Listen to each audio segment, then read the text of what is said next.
Hello and welcome to Upgrade Academic Services first tutorial video, and in this video we will discuss dimensions, their general properties, and the role they play in more advanced physical and mathematical equations, particularly perimeters, the area of a circle, of a rectangle, a triangle, a square, and in the realm of physics, the work energy theorem.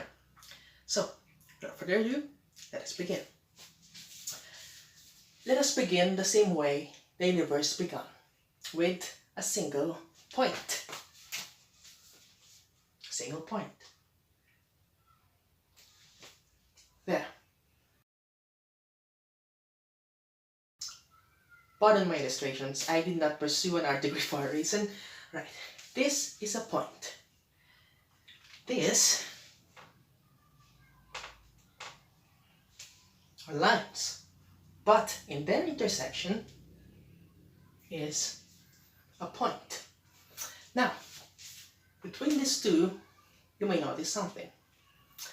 For one, a point cannot be described in terms of dimensional measurements. You cannot describe a point based on its height, its length, its width, simply because a point doesn't have any of those. Boy, that is a good point! Hey! You can only describe a point by its location. And we all know to describe the coordinate of a point, we use the letters x and y as part of the Cartesian coordinate system. X and y. That is how we describe a point, by just a set of coordinates. In here, particularly, we know that this point is located on the origin and therefore has the coordinates 0, 0. And basically, that's just it. You cannot measure a point's dimensions because it doesn't have any. You cannot measure its height, it doesn't have any height. It doesn't extend towards one particular axis. It doesn't expand towards one particular axis. It doesn't move. It's just describable by its position. Therefore, you may say that a point has no dimensions and it is a zero-dimensional structure. A point has 0 dimensions. Okay, then put that. A point has 0 dimensions, therefore is zero-dimensional. Next, let us draw 2 points. Point 1 and point 2. You may notice between these 2 points, let's label them point, well, I said before, point 1 and point 2. There's a space between them. Between these 2 points, you can put other points, connect them, and come up with what we call a line. But instead of doing that, let's just go ahead and connect these 2 points. There. We now have a line extending along a single axis. In this case, the x-axis. Now, if you're familiar with some geometry or some analytical geometry, you may know that lines are described using a particular formula, but for this illustration, we're not going to use that. In order to simplify things, we'll just put their dimensions in terms of coordinates. For this one, we know that the length of this line, its dimension along the x-axis, is b sub 1. From p and p sub 2. Again, this is an informal, I just made it up, this is an informal representation of this line. There's a more formal one. If you want to know it, just comment down below and we will go on that. But for now, let's simplify things and say that this point, that this line is defined by these 2 points that are joined together. Now, if it is on the x-axis and it extends along one particular axis, that being again the x-axis, you can say that it has a length that is measurable. It has a measurable quantity that is along the x-axis, that is the length. Therefore, you say that this one extends along one dimension and is therefore one-dimensional. Has one dimension, that being the length, therefore it is one-dimensional. You can measure a quantity along a single dimension. But then you may say, can you not measure something along the y-axis? Well, you can. There's a single point, but it does, as we learned before, a point goes nowhere. It doesn't extend anywhere, it's just there as a result of its coordinates. So therefore, this point or that point go nowhere, and they all just lie on the x-axis, therefore has no y dimension. That's why it has one dimension for this line. But how about this line then? Same as this one, only this line is along the y-axis. Still one-dimensional because you can measure this line along just a single axis, that being the y-axis. Next, let us draw something more complicated than a line. Two lines. Let's use this as a template. Okay, I'm going to draw a line across the x-axis on its topmost point. Then, this structure has a dimension that goes along the x-axis, also has a dimension that goes along the y-axis. It has two measurable quantities, being be defined this way or in following this convention or unconvention perspective. Say that this one is this p sub 1, this is p sub 2, say this point sub 3, say that it goes from p sub 3, p sub 1, it goes along p sub 1 and p sub 2, and p sub 1, p sub 3. Again, clarify, these are not official designations, they're just there to simplify things up. So, has these two dimensions. One goes along the x-axis, the other goes along the y-axis. Now, let us do something more complicated. What's more complicated than two lines, you say? Three lines. But before we do that, let's look at this one. There seems to be a case that, or a condition that we need to follow.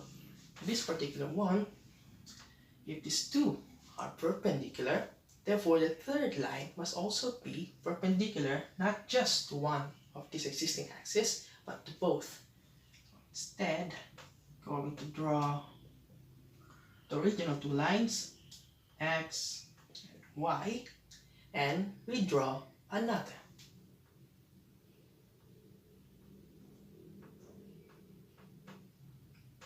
What we call the z-axis. Now, this may be difficult to visualize, but let me help you. Say that this marker here is the x-axis. And this marker here is, wait a minute, the y-axis. Let's say that this finger here, let's just use this other marker. This other marker is the z-axis. Let's rotate it a bit. Okay, this is the x, y, this is z. X goes along, easier. Let's now treat this as x-axis. X goes along horizontally, y goes along vertically, and z is perpendicular to both, goes towards the positive z direction, that is relative to u is forwards, and the negative z dimension backwards. Now this the z dimension isn't normally thought in non-university settings, but it is very useful. It is from here that we can derive the volume of objects like cubes, spheres, and the like. But for now, we'll be focusing first on the two dimensions, the two axes, x and y, again depending on your perspective.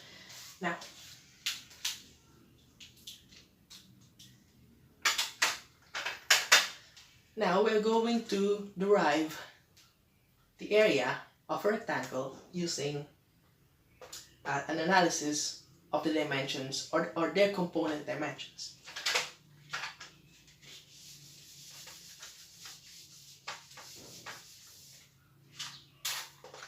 Can you see this ruler?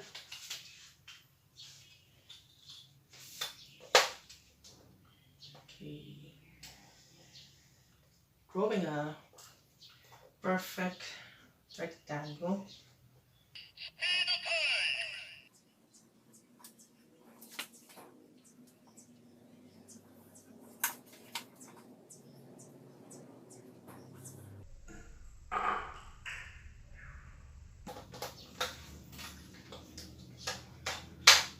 Then, this rectangle has x-axis going that way and y-axis going that way. So we want to derive the area or the space between these two dimensions, that being this. Space between two dimensions is the area. Now, there is a long way of doing this one, more tedious, or the conventional length times width, but first let's go with the easier one. Sorry, the longer one. That's what she said. Michael! What we're gonna do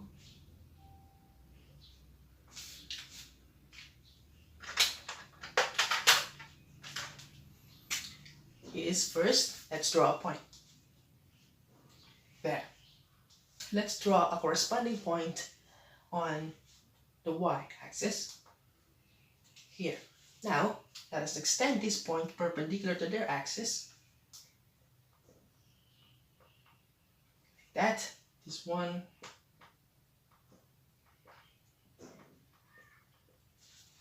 That one. You have formed a rectangle within the bigger rectangle. Do this more and more, and you'll be arriving with a set of smaller rectangles within the bigger rectangle. Now, the long way to find the area of a rectangle is simply add, let's say this is 1, 2, 3, 4, dot, dot, dot. We just add area of rectangle 1, area of rectangle 2, area of rectangle 3, area of rectangle 4, plus area of rectangle n, dot, dot, dot. Sorry. Plus 4, plus dot, dot, dot, plus area of rectangle n. And you arrive at the total area of the rectangle. But what if there is an easier way of adding the area of a rectangle up? Say, instead of saying 1 plus 1 plus 1 equals 3, we instead say 1 times 3 equals 3. Different process, same answer.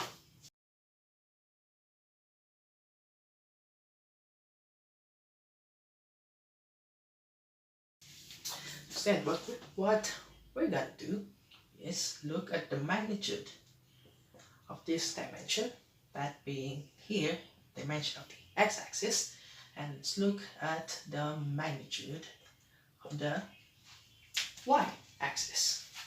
Therefore, we can say that the area of a rectangle is just equal to the product of the two magnitudes of the two dimensions, x and y.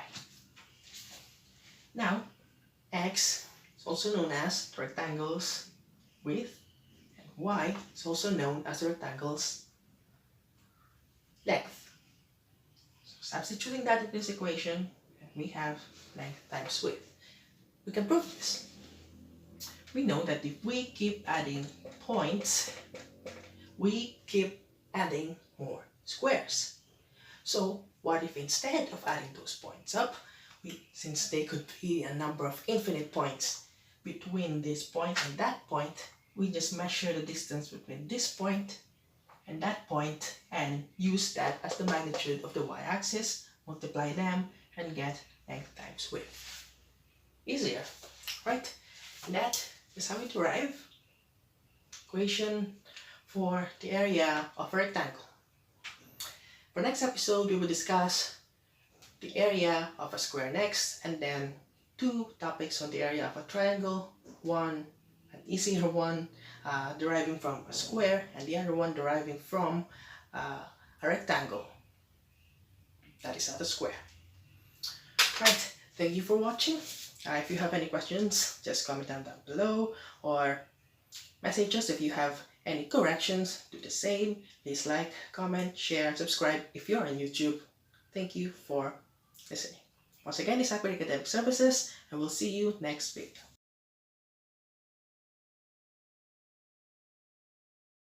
Hey, we're not talking about this or this. We're talking about